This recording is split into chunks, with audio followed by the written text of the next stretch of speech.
welcome back. Well, right now we're on another exciting session. And firstly, thank you all for the wonderful engagement. You've been giving us some brilliant questions throughout, and we are loving it. So please ensure that if you do have any of the questions for our upcoming panel, do use the Q&A tab on your screen and type in those questions, and we'll ensure that we pass it to our moderator and our panelists at the end of the session if time allows, or during the course of the session as they'd like. So, ladies and gentlemen, for our panel discussion on emphasizing human capital in finance for long-term success, managing and attracting your next generation finance talents.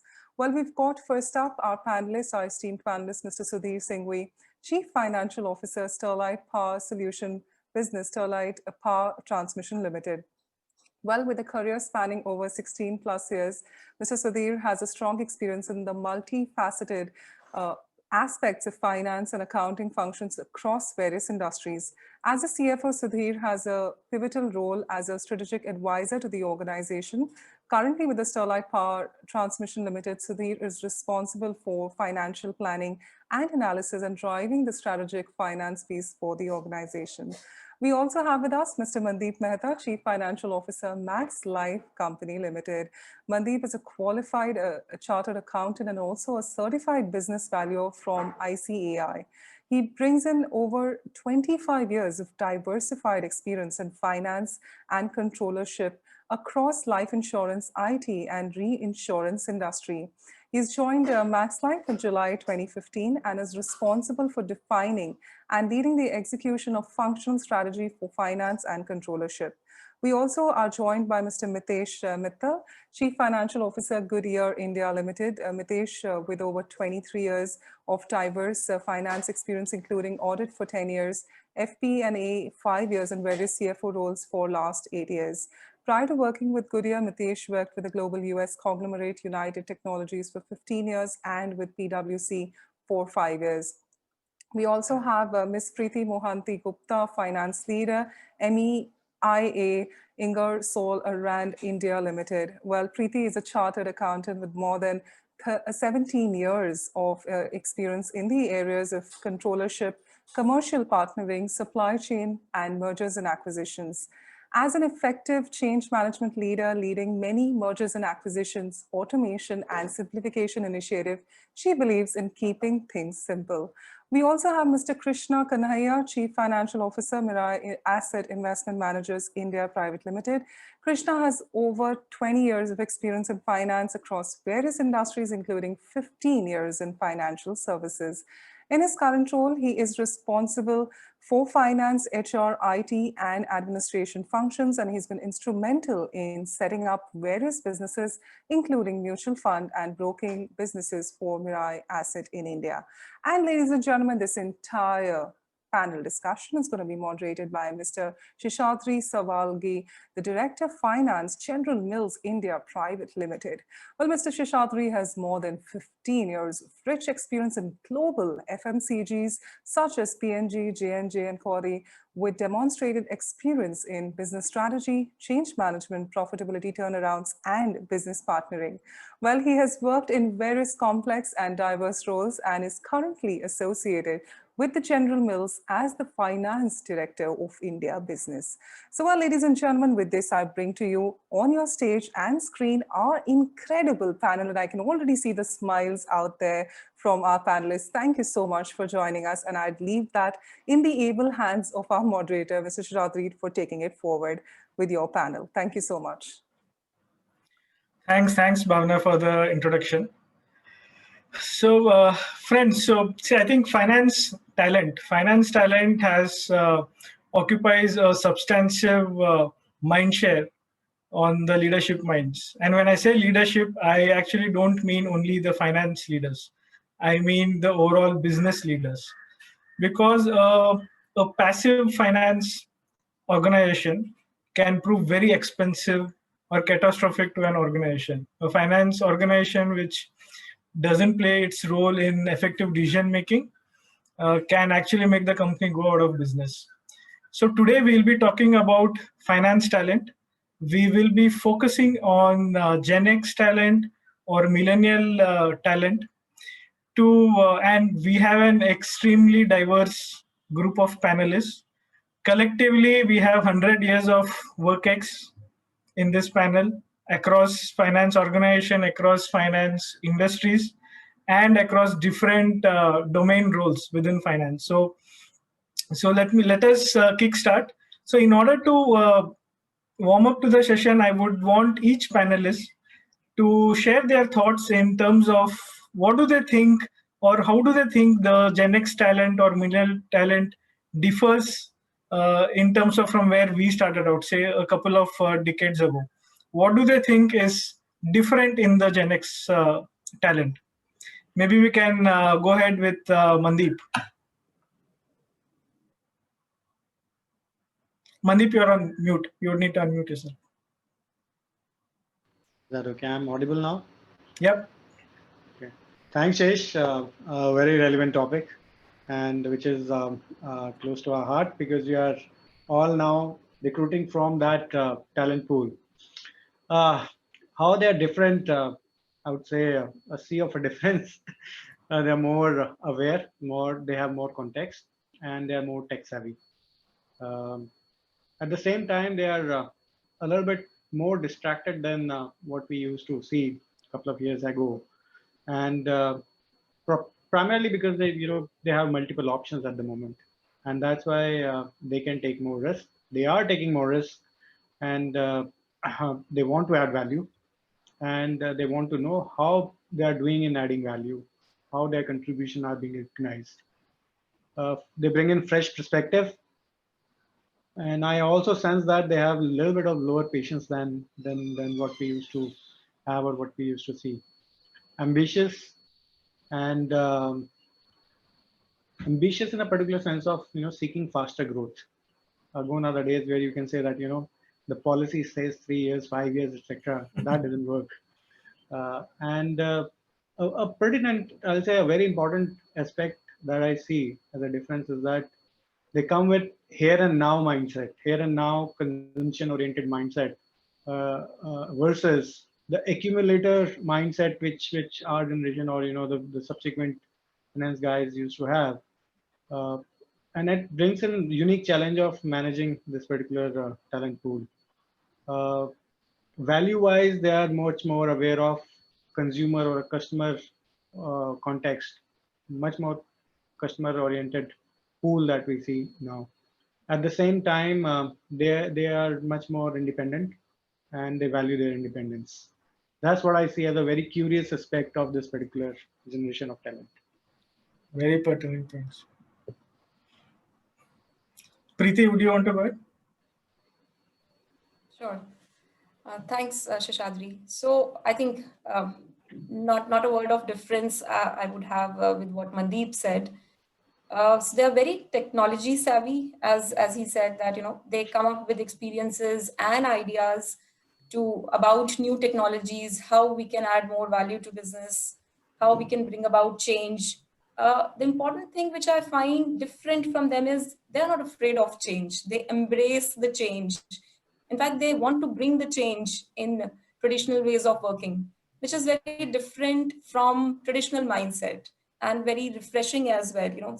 Someone who wants to see change, ready to accept the change, and also ready to lead the change. So that's I would say a breath of fresh air that the Gen X brings into an organization. At the same time, also would agree with the patience aspect of it. As they say that the best of dishes and best of careers are cooked at slow flame, which is lacking. The flavor of patience, the flavor of passion, and the ambition to grow at a fast pace is very high, which makes it very difficult to make them understand what depth of experience means, right? So that is something I would say is both pros and cons of Gen X, in my point of view. Very true. Very true. Sudhir? Thanks, Shesh. I think I somewhat agree with what Preeti and Mandeep said, but my point of view is that I think the next gen millennium who comes to organizations are very well prepared. I think number one, You won't see a person when they come for the interviews, they know the company who they will be working for, was the brand of the leader, was the brand of the company. And they're very focused towards their career path, career progression, and how can the company add value to their CV. To be honest, I think if they believe in a proper give and take relationship where they are okay to contribute as much as they want to the company, give 100%, but at the same time they also want commitment from company to invest in them for future growth. So for me, I think they're very well prepared. And I think they believe more in a merit-based performance system than a job security system. I think in 20 years back, 30 years back, people used to think, Very true. if I get a good job, I will just stick to this job and do well in this job. I think they don't believe that. They believe that if I'm doing well, give me growth and push me harder, and I'm okay to do that. But don't give me a normal corporate routine of one promotion in 3 years or one promotion in 4 years. I want what's my due worth. So I think it's a very different mindset. It's a very different mindset. I think it's a different mindset, different type of passion they have, different type of growth they have. And I think India, with having a large population of youth population, I think that's the way to go forward, where the people should come out, express themselves, and take the growth in their hands. I always believe that a person's career is in their own hands, and it's very important that every person take charge of their careers. Very pertinent points. Krishna, maybe you can go ahead. Yeah, thanks, Sheshadri. The downside of talking about Gen X is I started feeling old. So a lot of things have already been covered. I'll just point out a few. I think they are fearless. When it comes to decision making, there is no fear, and then they are very quick and fearless in decision making. Fact savvy, yes, I have learned even the basics of computer on the job, but today I think they come well prepared at high level. They are more informed in terms of world around them in comparison to our generation, I think. At the same time, yes, I agree they are impatient in terms of how quickly they want the results. One thing I would like to highlight, I feel they are highly specialized. However, I think that is something to do with how industries are working in this current market scenario. But my suggestion to Gen X or Gen Z, or what you call them, especially somebody working in finance function, is to not limit their thought process and expand their horizon, because ultimately specialization is good, but I personally feel initial few years it should be expanded experience that the person should focus on. Very, very, very true. Mitesh? Yeah, Shesh, good afternoon, everyone. I believe most of it has been said. I'm just going to touch base on a little bit of aspect that why things have changed so much, and why it is different from when we started and what we are right now. I'll say three key things. One is that businesses have become more and more global.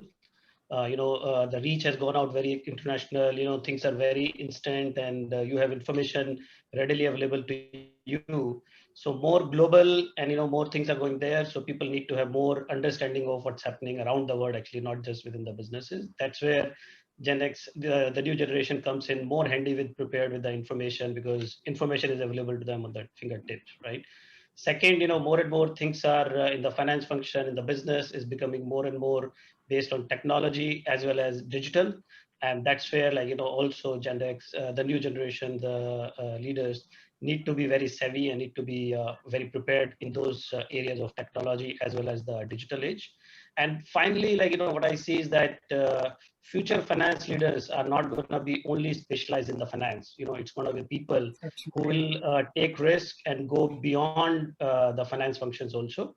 And that's where I see that, the new generation willing to take risk and wanting to expand their horizons beyond the finance areas also, right?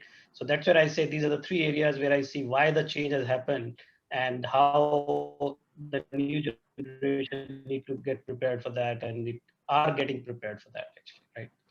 I think Mandeep, you want to say something? Yeah, I can't stop myself, seeking permission from Shesh to add a comment here. Shesh, do I have a permission? Yeah, okay. Absolutely, go ahead, Mandeep. to the point of Sudhir saying, or Krishna saying this generation is fearless, and then Mitesh saying why it is happening. See, I mean, our generation was a generation which was coming out of insecurity, right? I mean, after the India got independent, everybody is trying to, grab a position or, accumulate wealth. But this generation is not insecure. They got what they need. They know what choices they are making, and that's add a very different flavor to it. And Mitesh, to your point, you were saying that the future finance leader will not have necessarily have a finance only as a skill.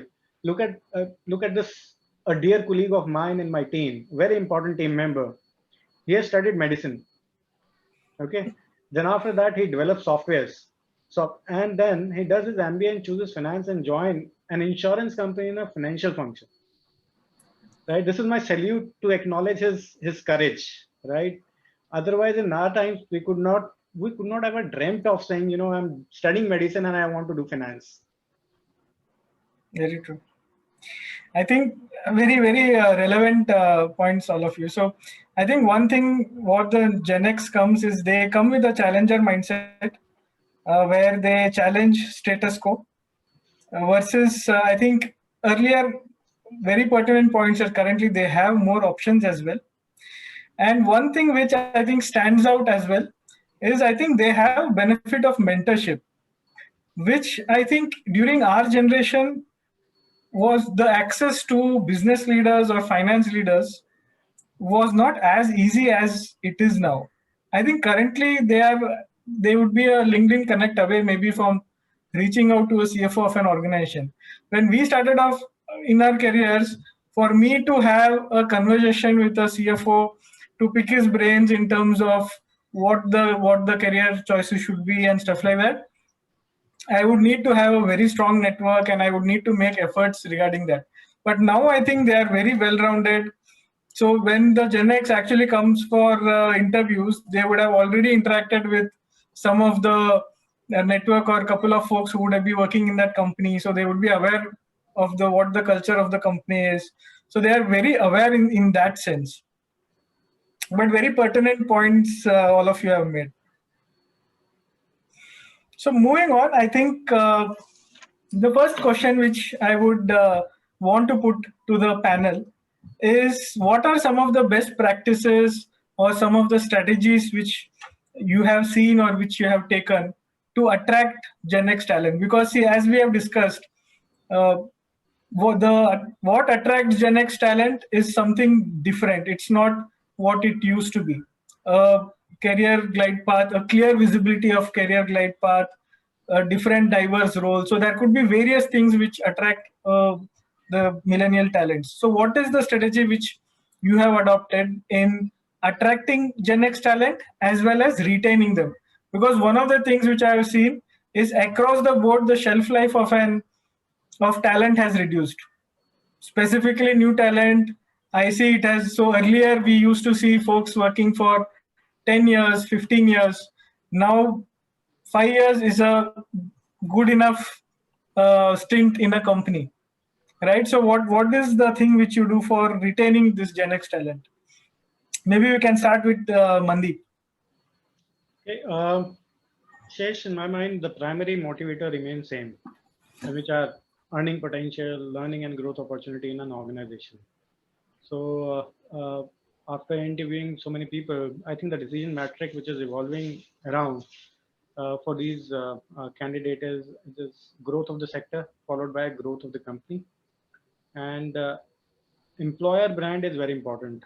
And people look for inspiring leaders in those companies and say that, how these people are, how this company is working. And that's why you see so many people are joining startup and new businesses. The earlier mindset of saying that people are seeking stability, that is a little shaken at the moment. Important is what kind of exciting work you are doing, and this is more important in the IT sector, by the way. So what is important to attract talent is how you add value to the candidate in future, while he is adding value to the company. I think Krishna mentioned this particular point, that they are also looking at what they get from this company apart from salary, right? So learning and growth agenda is important.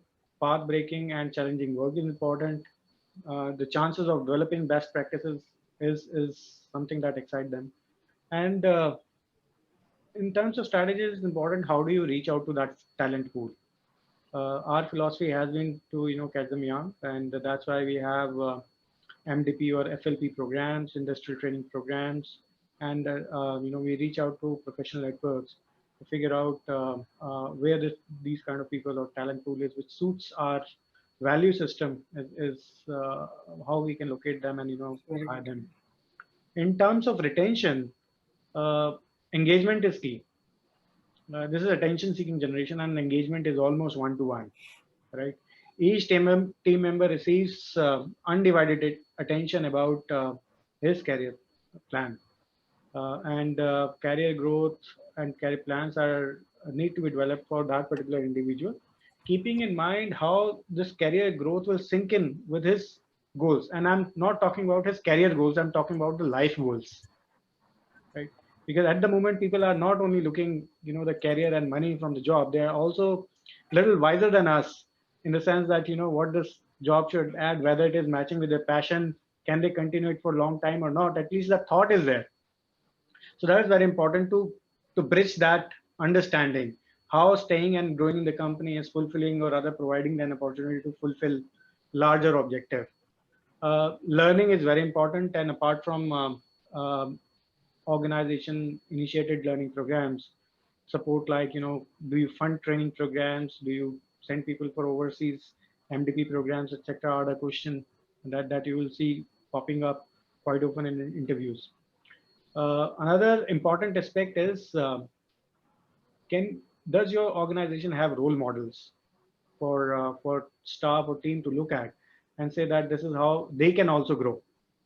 And that's why you see that more focus is coming in terms of developing leaders from within and job rotation, which basically let people know that if you stay in the organization, you can reach to a very senior level in the organization, and that's inspiring. I think primarily the fundamentals of acquiring and retaining talent in this phase is like this only. Very true. Very true. So, Krishna, do you have anything to add? Any different perspective? Yeah, Sheshadri, basically the young generation, when we talk about Gen Z, they have a natural ability to work with technology, right? They have a strong desire to learn consistent basis. Means it's not only during their education, but even on the job. I feel they want to make a positive, impact on the wider world. That is very different from our generation. They are not only looking for their professional growth, but also their personal growth while working in any of the organizations. Therefore, when we deal with such people, we need to be little more careful and open-minded when we are hiring them in our organization. I feel much has not changed in terms of finance function when it comes to hiring millennials or even in our times, but a few things, a few strategies keeping in mind, I think it helps us in hiring as well as in retaining. I agree with Mandeep what he says about brand image. It's not only company's brand image, but also the person that the new hiree will be supposed to reporting to. And that image on social media platform is very, very important, because most of the time these people are spending on social media. They are aware of how the company is doing or what the hiring manager is doing. So that is very, very important. Second, I feel the youngsters, they love money. Everybody does that, but we love money. More than that, they value. Everybody does that. We are in the business of money. But more than that, I think they value meaningfulness in their job and the company's culture. So they are very particular about whether there is a meaning and the value in what they are doing rather than how much money they are getting. And that is very critical. That's why we need to be very careful, not only to highlight at the time of hiring, but also to maintain that meaningfulness of the job to retain the person. Very true. Third, I think is very important work-life balance. In our days, I think we are married to job, basically, you can say. But these guys, they want as much free time as they can. And gone are those days when, you need to be in office just because your bosses are around in the office. You can't do that now. So, and we have seen that, means in our organization, like nobody is forced to stay back in office. Means if your job is done, go back home, come on time, go back on time. So that I think works well with these guys. The next one, innovation is something that they look at. Even in finance function, sometimes we feel that what is there to innovate, because the same journal entry needs to be passed, same balance it needs to be drawn, but still there is a lot of scope of innovation. I think RPA is something that can be used not only for many things, but including a normal journal watches. So there are companies where journal watches also people use RPA technology. I think it can be extensively used in GST compliances. So that takes care of a lot of manual intervention that used to be there, and it attracts the young generation. The last, I think, is learning. As Mandeep mentioned, they are constant learners. They look forward not only on the professional side, but also on the personal side. So some MDP programs that attracts a lot to this generation. And finally, I think a high-level two-way communication and collaboration is something that helps a lot in retaining this talent, because gone are those days when you wait for the year-end review process to give feedback. A constant real-time feedback is something that they look forward, and they are very good at taking feedbacks and making amend to that. I think we have tried and implement most of these in our organization. Small in terms of finance function, we have 4-member team. 3 of them are more than 6 years in the system. So I think they passed the 5-year litmus test there. Yeah. Cool. So thanks, Krishna. So moving on, let me go to Sudhir. So Sudhir, see, the finance function in itself has evolved over, I would say, last couple of decades, if not couple of decades, generally, definitely over last decade. So one, how do you think the function has evolved? And do you see the talent evolving with that? Or is it keeping pace with that finance function, or do you see a gap? What is your perspective on that? Yeah, thanks, Shesh. I think if we look at the past 10 years or past 2 decades, I think finance function has evolved a bit, has evolved a lot, to be honest.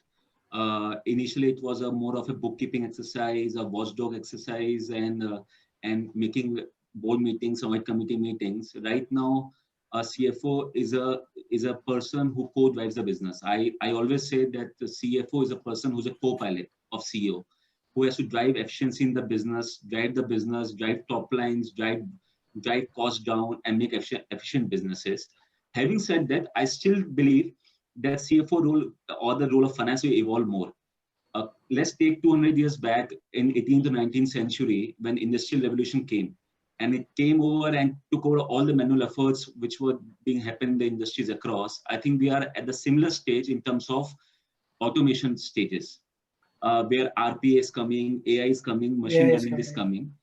Being a finance person who has access to 360-degree view of the organization in terms of processes, in terms of controls, in terms of books, in terms of business understanding, in terms of numbers, I think finance person / CFO are the best placed persons to take over the role of a CEO in a short term, and to be in charge of this change which is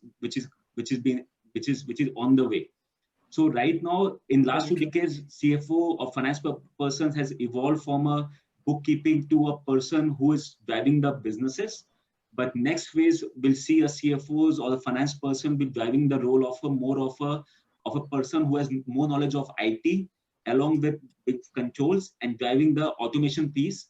Because I truly believe one thing, Shesh, that drudgery should be done by machines, and all the big work, mind learning, analytical should be done by human minds. That's my principle in life. Yeah, all the routine work, all drudgery should be done by machines. And that's where the RPA comes into picture. Obviously, AI and machine learning will help the finance person because they interface with a lot of social media platforms, a lot of external platforms where ERP cannot play a part. So it's very important. It's very important for organization to have a ready base of ERP on a SAP for automation, build RP over it, completely transform the drudgery part to the machines, do a high-level insightful discussions, data insightful to the management, and drive actions from that. And in my view, finance people are the best place in that, because no other function, no other person in the company has a view of the organization as a finance person has.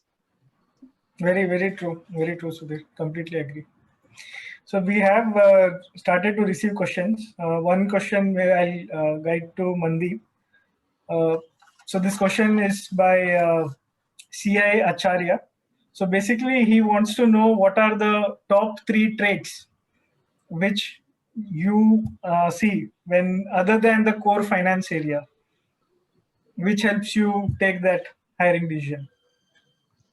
Well, I mean, a slightly, I would say, a codified answer from our organization. The first thing that we see is the values, and our values are caring, collaboration, customer centricity, and growth mindset.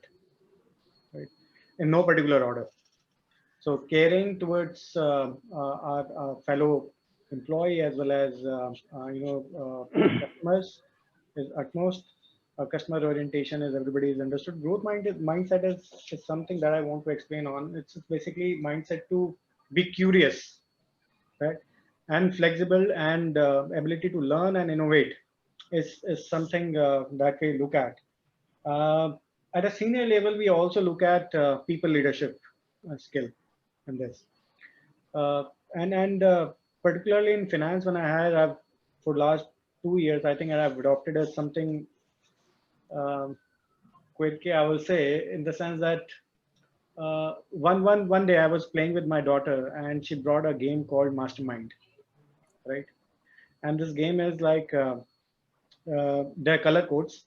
One person chooses the code, other person has to guess the code, the sequence of the color and the colors, and at each attempt, the other person will give some clues, right, in terms of whether a color is right or a position is also right. And in 5-6 steps, you have to guess, about 10-15 steps, you have to guess what the code is. Now, simple as that. I mean, if you want to establish, how focused the candidate is, or how he can build a story from the data that he's seeing, I started playing, or rather, offering this particular test to my candidates. The story here is that it is not important that whether they crack the code. It's their action on second, third, or fourth step, which is more important to let me know how they are thinking, what information from the previous steps they are processing, which steps they are missing, etc. This is good enough, right? So what I'm looking at particularly now is ability to stitch the picture together, because even we don't know the picture as of now, right? And this kind of skill set come handy in a situation like COVID, when you are working and there's an uncertainty around. How will you deal with this? Can you build scenarios? Can you think in multiple dimensions? So that's the ask of the business, actually. Very true. Cool. So now let me move ahead. So Preeti, so one of the things, important area of focus for us is to hone the potential of the talent to develop them into future leaders. And so there are a lot of views in terms of coaching the talent. There was a belief earlier that classroom trainings was the only way. Now it is 30% classroom, 70% on job, and all this keeps changing decade to decade.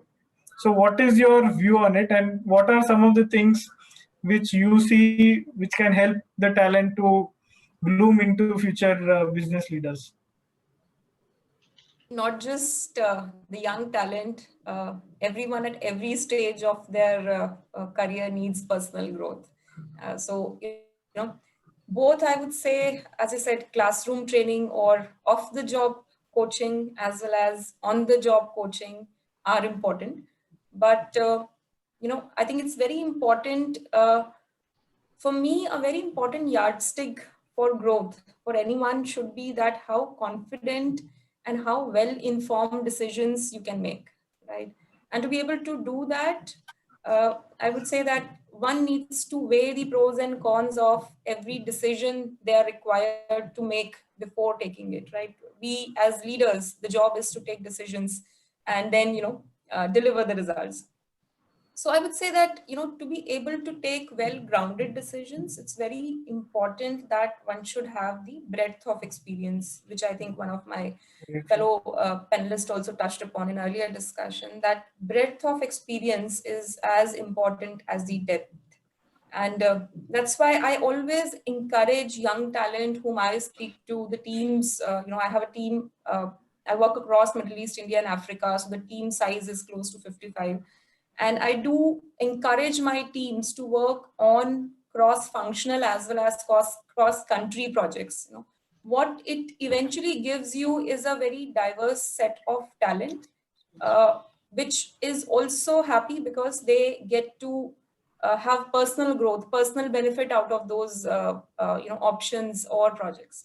So as I said that, on the job, it's very important to grab any opportunity of working on a cross-functional as well as cross-border project, stint, career opportunity, which one can grab.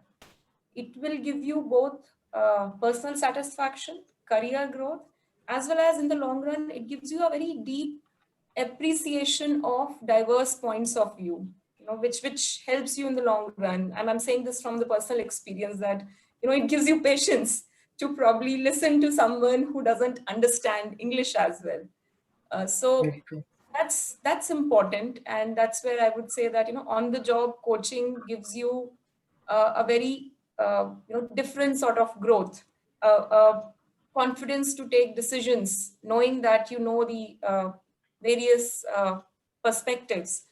At the same time, off the job, which is the classroom training, is important, but that has to be customized and tailor-made. So while now the young generation is very well aware, they are very conscious, they continuously keep on seeking feedback, not just from their manager, but across that, what are the things they need to work upon. So I like that enthusiasm in the current talent where they also come up, whether you want it or not, but they would come up with their own development plan, which I very well appreciate. And working with them, you can very well identify what are their customized training needs. And what I personally work on is that with my HR partner, if it is a widespread training need, we plan to organize those technical trainings, those IT specific trainings to bridge the technical gap. However, if it's a specific role dependent, individual dependent, gap, then what I encourage is to identify external trainings which we can sponsor, for the person to grow in that specific role.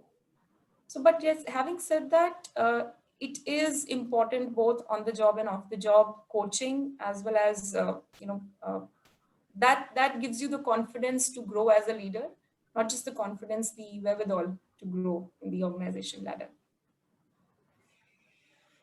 Thanks, Preeti. So moving on to my next question. So let me move to Mitesh. So Mitesh, see, I think diversity is a very important metric nowadays. So, and what I've seen is generally, I think finance leads in adding diversity to the organization. So what is your view on diversity? And when I say diversity, I actually don't mean only gender diversity. I mean diversity across life stage diversity, experiences, qualified, non-qualified, various types of, there are various types of diversity. So how do you think a diverse team, what is the value add? And what is some of the best practices which you have seen, where you can increase the diversity of the team?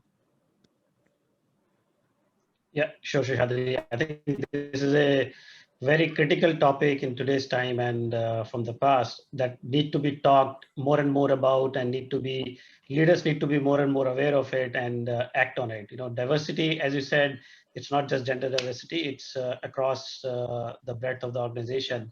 And what it simply means is giving equal opportunity to everybody, in the organization.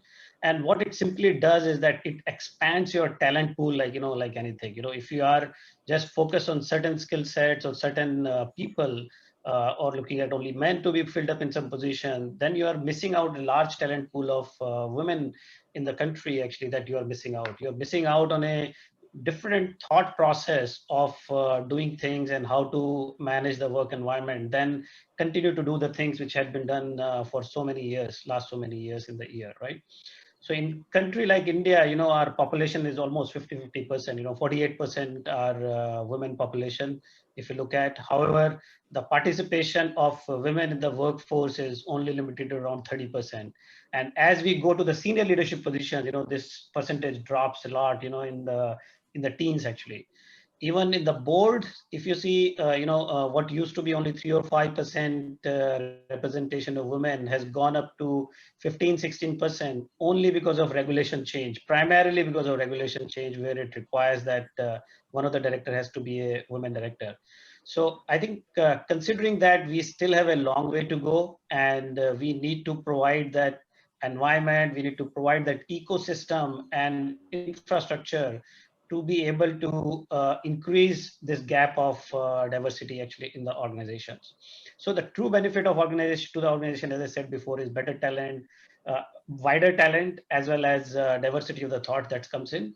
And how, I have seen some of the good companies I have worked for, and I have seen other places also, how it can be done is by changing the overall culture of the organization, bringing this as something which is on top of the mind of the leaders. It's all going to be top down mindset change. If the top leaders thinks in this direction that it is right for the organization, it will happen.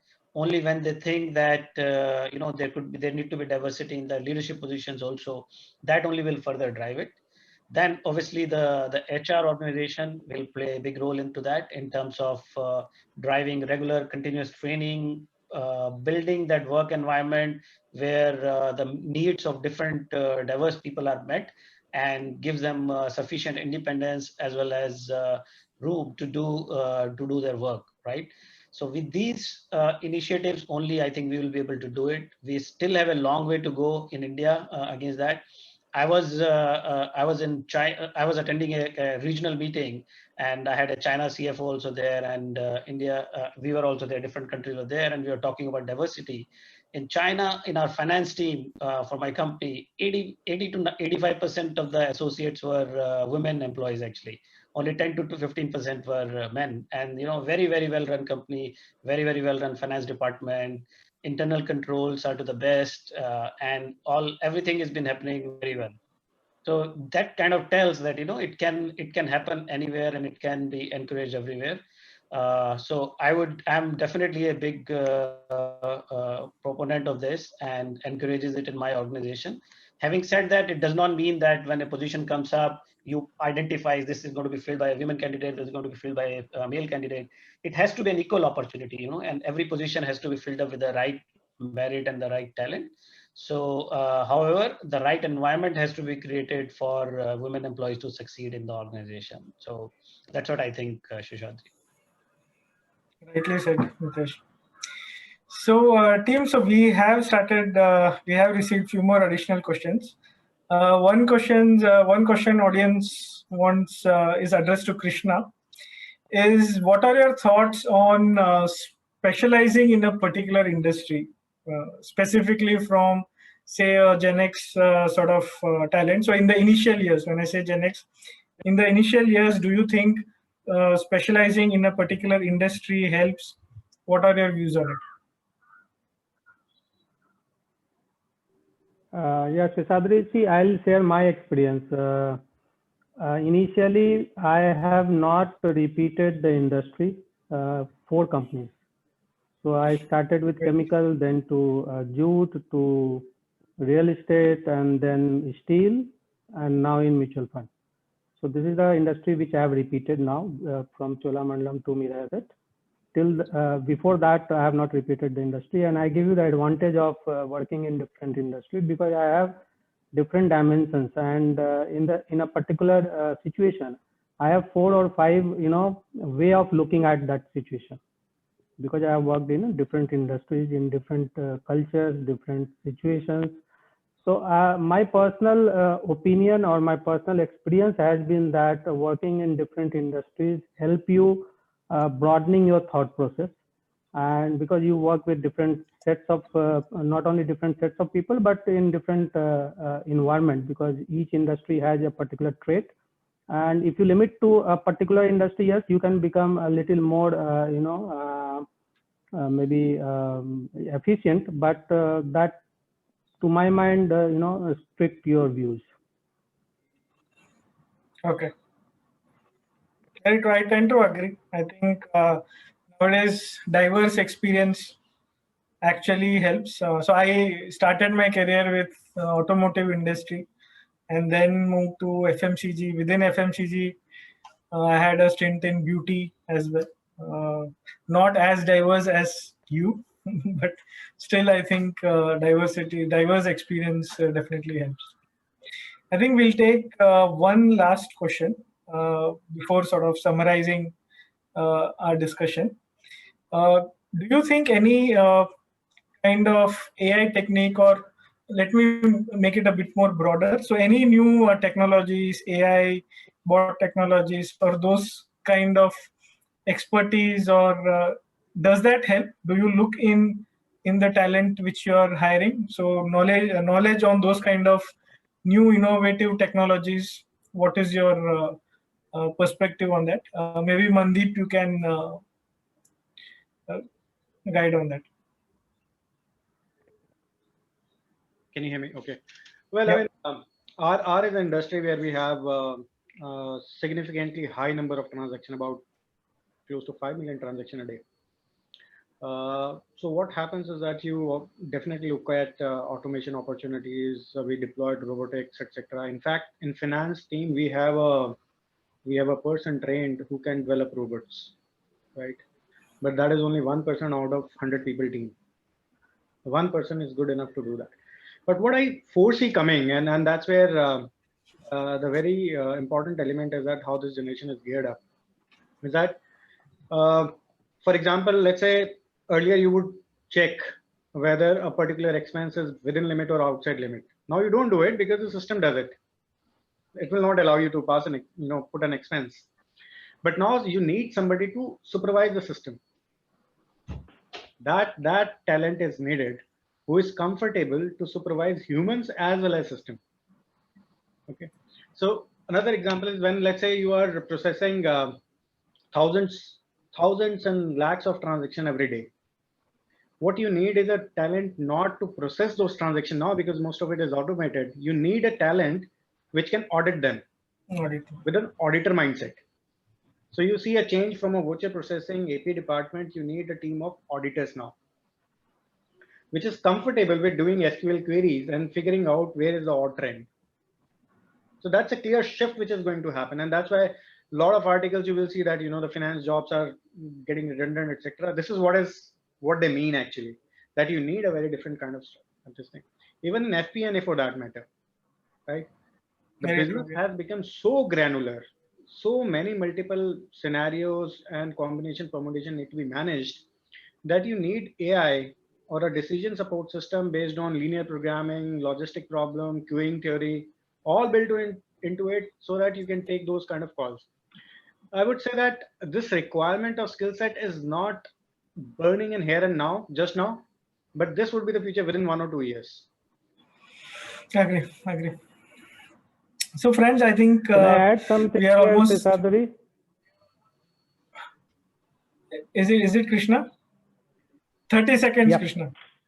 I think we are out of time. So, yeah, go ahead. No, I just wanted to add one thing, that yes, we don't need a technical person or a person who can do the coding in finance, but somebody who has flair for the technology, as Mandeep mentioned, and that is good enough, because even in Excel, there is so much to do, and I think we use hardly 10% of Excel. A Power Query can resolve a lot of day-to-day work. True. But how many of us use that is a question. So a flair to that technology is something that is important, rather than maybe somebody who can do coding and all may not be required at this point in time. Very true. So just to sort of summarize our discussion. So I think, as all the folks have said, I think the Gen X talent is in a good place now. So they are tech savvy from a potential standpoint. They are starting off much stronger versus earlier place. The only couple of areas which I would ask the Gen X talent, if I may, to sort of work on is in terms of, say, seeing the big picture or developing their, say, emotional quotient, adversity quotient, and all such kind of softer skills. Because, see, finance is evolving or moving away from core domain to, say, sort of business leadership and general management. So in order to keep pace with that, I think if you could focus on a couple of these areas, I think definitely they are the future business leaders. So I feel confident that the talent is shaping up and keeping pace with it. So back to you, Bhavana. Thank you so much, Mr. Sheshadri. Firstly, I would like to say that there are so many questions again. As always, they keep pouring in. And that's what I love about the audience today, is that it's been so engaging. But that's all attributed to experts like you. So I'd just like to thank you on behalf of Kamikaze B2B Media. Thank you all for joining us today and giving us your valuable time. Thank you once again. Thanks, everyone. Thanks, Bhavana. Thanks, everyone. Thank you. Thank you. Thanks a lot. Thank you, everybody. Thank you, Mandeep, Preeti, Sudhir, Mitesh, Krishna, and Sheshadri. Thank you so much.